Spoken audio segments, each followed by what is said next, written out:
Right now, Arlington is following what our interpretation of Title IX, and that is students participate in the activities of the gender to which they identify. Okay. They also have access to the facilities Okay. for the gender to which they identify. There are 5 school divisions in Northern Virginia who are refusing to follow the Federal Department of Education's interpretation. Are you familiar with that one? I am familiar with that one. Well, since that occurred, have there been different district policies that have gone into place to protect girls? I can't speak to what they guess I'm talking about. I'm new in this position.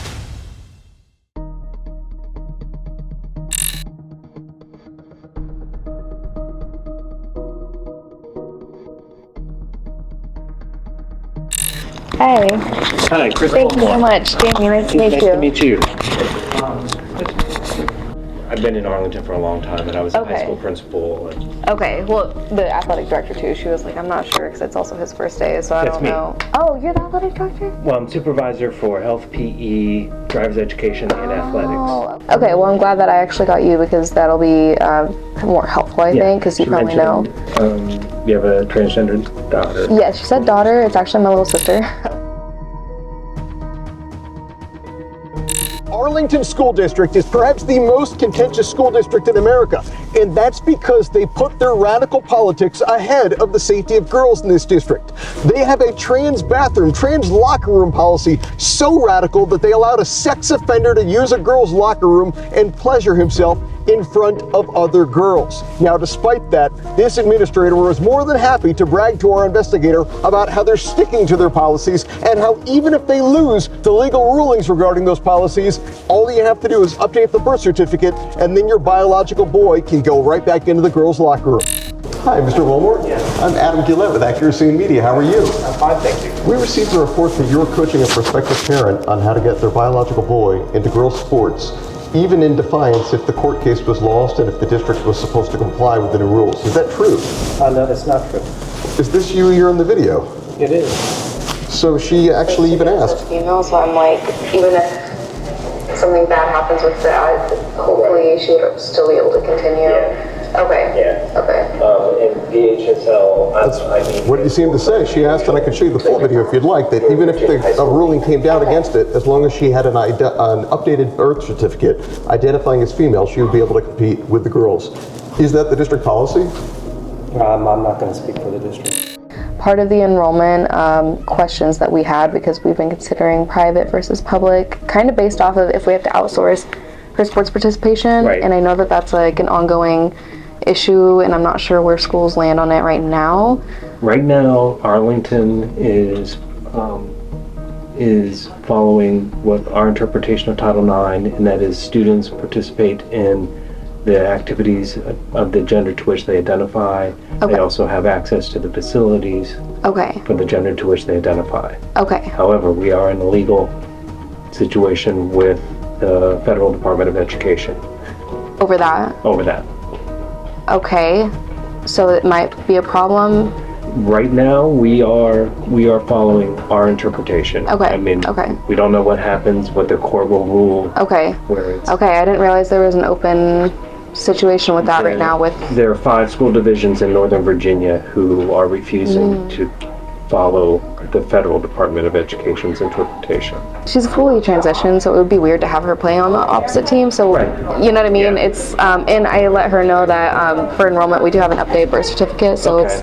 she wouldn't have any issues. It sounds like unless something happens with that. Right. Okay. Yeah. Which, I mean, even if it did later on, I mean, she'd be enrolled with a birth certificate that says female. So I'm like, even if something bad happens with that, hopefully she would still be able to continue. Yeah. Okay. Yeah. Okay.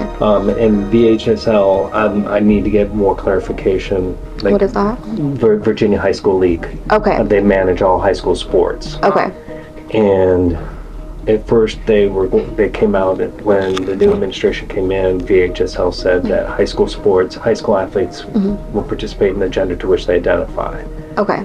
Then they kind of backtracked on that, and I honestly I don't know where they landed on that. Okay. But that wouldn't be an issue until potentially 8th grade, but 9th grade.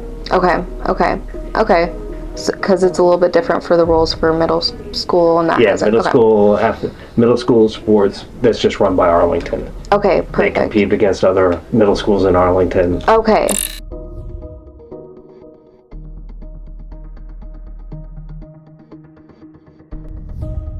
Are you familiar with that one? I am familiar with that one. Well, since that occurred, have there been different district policies that have gone into place to protect girls? I can't speak to what the guest is talking about. I'm new in this position. So Sure. Is there somebody who would be better adept at explaining what's being done to prevent that from happening I again? would encourage you to reach out to school community relations. Community relations? Are they in this building as well? Yes, they are. Do you think they'd be willing to chat with us? I don't know. Do you have an appointment with them? We don't. Oh, perhaps you might want to make an appointment. Well, it's much easier to get to speak with district individuals, it seems, if you don't have an appointment. Again, with her having the updated birth certificate, I don't really want to have it known that Correct. she's a transgender Absolutely. student. Okay. It's private information. Right. Okay. But And- she'll be able to use the girls' locker room, play on the girls' team. And, Yeah. Okay. Yeah. Okay. And in our student information system, what is reflected on the main page and demographic page will reflect that. Okay. But we do have a tab that's private. So for students that are transgender, that it has, but it's only, that private tab is only accessible to a limited number of individuals. Okay. Okay. And that wouldn't be like viewed by like normal No. teachers No. and stuff. No. Okay, No. cool. Because that would be weird to Right. have that come out in class. You know what I mean? It's not something we really No. want to Yep. put out That's there. why legally we have to have that information. Okay. But we know that it's not, we don't want it accessible. Right. Right. Yeah. Because I know it'll probably be an issue with parents. So I don't want to I don't want to start that. You know what I mean? Let's just, yeah. Okay, cool. So that sounds great. I feel like that answered all my questions because as long as she can play on the sports team that she identifies with, I feel like we're good to go. Yep. Okay. If anything changes, just please let me know. Yep. But I'm going to go ahead and just get her enrolled and Okay. get that process started. Yep. And I'm sorry, what was your name? Chris Willmore. Chris Willmore. Thank you so much. I really Absolutely. appreciate it. Absolutely. Well, you have a great rest of your day. Thank you. too. And I'm sorry, you're the AD for all? Supervisor for health, physical education, driver's education, and athletics. Okay, so all of the grades of athletics. Yeah. Cool, Yeah. awesome. Well, thank you so Great. much. Yeah, thank you have you. a good one. Do you worry about the safety of girls in this district with things like that happening? I worry about all of our students. I worry about students in this district. I worry about students in any district. We are living in a very dangerous time with shootings and students being susceptible to violence, and we need to take it seriously. To that end, do you worry about the safety of girls if biological boys are playing violently in sports, as some boys do? I'm not sure what you mean by that. Sure, biological boys generally have more muscle mass and are taller, stronger bones than biological girls. If they identify as a girl and compete with them, are you worried about the safety of those girls physically? I'm not going to speak to that, and I have another appointment, so thank you. I appreciate your sympathy Yeah. for trans Thank you individuals, very much. but at the risk of Appointment. no worries, no word on any changes? District's doing things the same? You know, after something like that happens, you would think that they would have made so many changes and they would shout to the rooftop the things that they're doing to make sure that nothing like this ever happens again to girls in the district. And this guy, when confronted with simple questions requiring simple answers, could offer not a single word, not a single change of what they're doing to protect the girls in this district. He denied that he had agreed previously that as long as they had an updated birth certificate, they could compete with the girls regardless of what the law and what the courts were allowed. He denied that, even though the video shows otherwise. And again, I have the utmost sympathies for an administrator who's looking out for trans or confused children in this district, but that shouldn't come at the expense of the girls. Take action right now. Clicking the link where you can send one message that goes directly to the relevant officials. No taxpayer, no parent in this community should have to tolerate a district that puts their own politics ahead of the safety of young girls.